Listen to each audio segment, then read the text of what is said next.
What's going on, guys, and welcome to Madden 19 Ultimate Team episode number 6. Man, this episode is fucking action-packed, guys. We easily have the best game of the series so far. Obviously, only 5 episodes into the series. We haven't had a ton of great games, but this one is definitely game of the year material. This one was, oh man, you will see. This video actually includes 2 games as well as a couple extra things. You guys just saw me buy Robbie Anderson. I bought him mainly because I wanted a 4th receiver, and I also wanted a goal line receiver, basically fresh legs to come in whenever I needed somebody just to get up the field, and he's 6'3" with 86 speed and pretty good receiving stats all around. So I thought he was solid. I thought he was a good pickup, so we got him. So we got ourselves a new 4th receiver. We are 2-2 on the season. I definitely want to make the playoffs because I guess the way they're doing it this year for MUT Champions, I'm not sure if you have to make the playoffs or what, but it says when you enter MUT Champions that you can actually qualify for it by finishing a season in head-to-head, which is awesome because I prefer playing head-to-head than the qualifier games. I don't know why. I like my stats to be recorded. I like having a win-loss record. Even if my win-loss record is shit, I just like having stuff that counts, if you guys know what I'm saying. I'm sure you guys can agree with me on that, and if you just don't care, then, well, then that's you, obviously. But anyway, I'm sure you guys know where I'm coming from.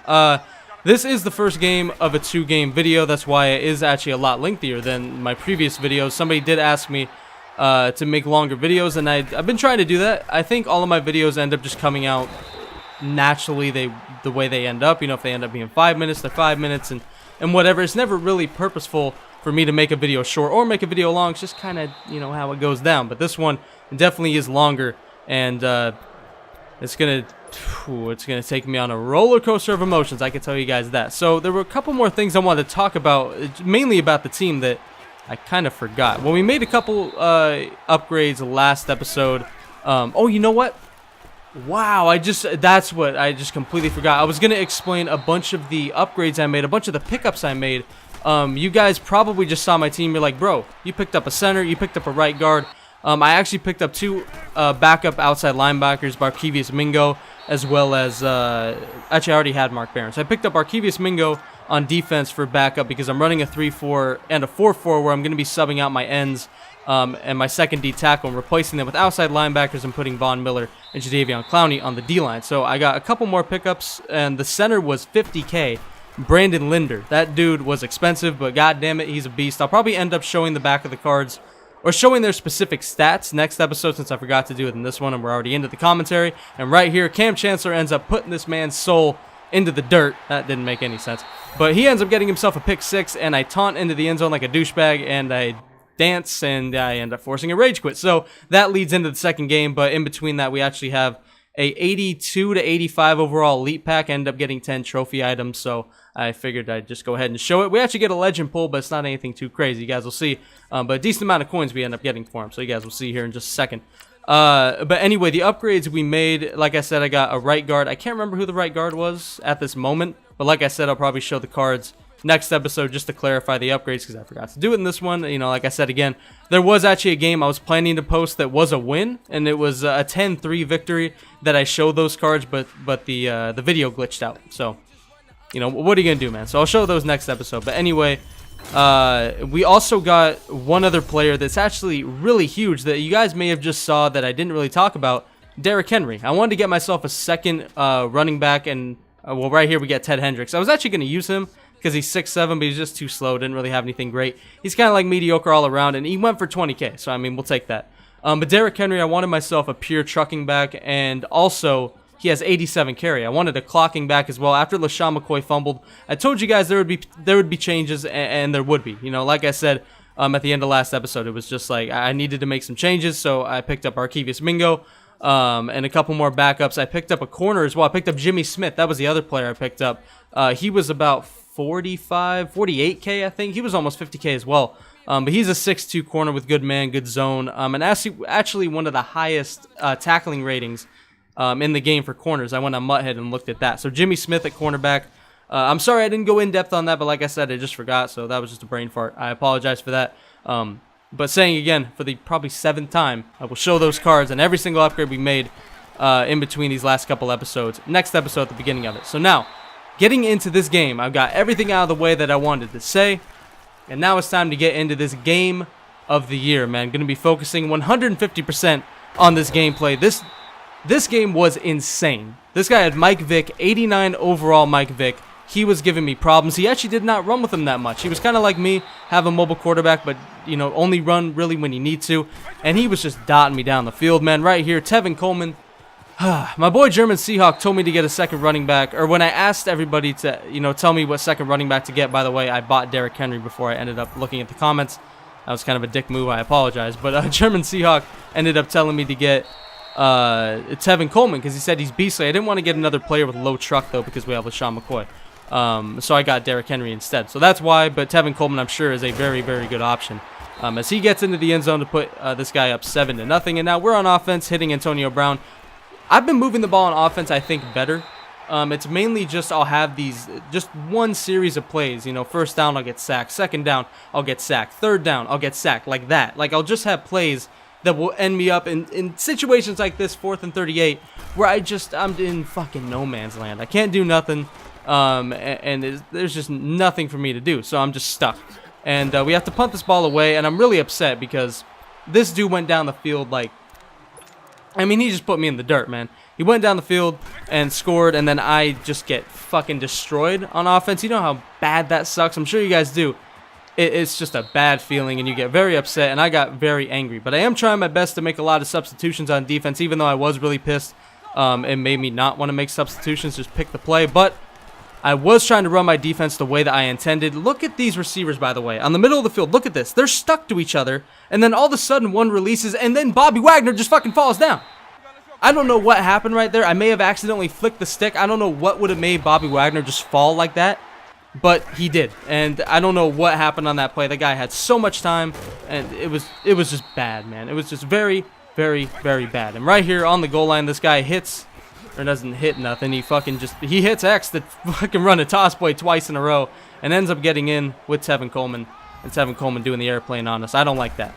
That pisses me off. We got to fucking get on the board now. So 1:30 left. I kill this kicker because I'm angry. I hit him with Trey Waynes. What are you going to do about it? Nothing. He actually, you know what's funny is I did that, and then I actually regretted it because he actually kicked it short of the end zone to stop me at the 16 instead of like the 25 right there. He puts Aaron Donald into a spy, I believe. Bats down my pass on 3rd and 10. So we have to punt it with 30 seconds left in this half. So this half isn't over. This guy can actually move down the field. I mean, we've seen that he can move down the field pretty easily. So I mean, I definitely don't doubt that he can get down the field in 30 seconds with a couple timeouts, but luckily we actually end up stopping him. He has a couple nice plays, though. Right here, I thought I got robbed, man. Cam Chancellor was right there playing awesome man-to-man coverage, which is kind of surprising for Cam Chancellor, but I guess since his man ain't great, he's not going to react to it well, and he didn't. He ended up just getting T-boned right there. Right here, I think this guy may have made a mistake. I mean, he probably should have called a timeout right here and chucked it up, but I see what he was trying to do, trying to save that timeout, get another play, and then call the timeout, see if he can get a field goal. Right there, he ends up just kind of backing into that sack, and he ends up getting nothing, so he wastes the timeout, or he leaves the timeout on the board, which, you know, it always sucks, man.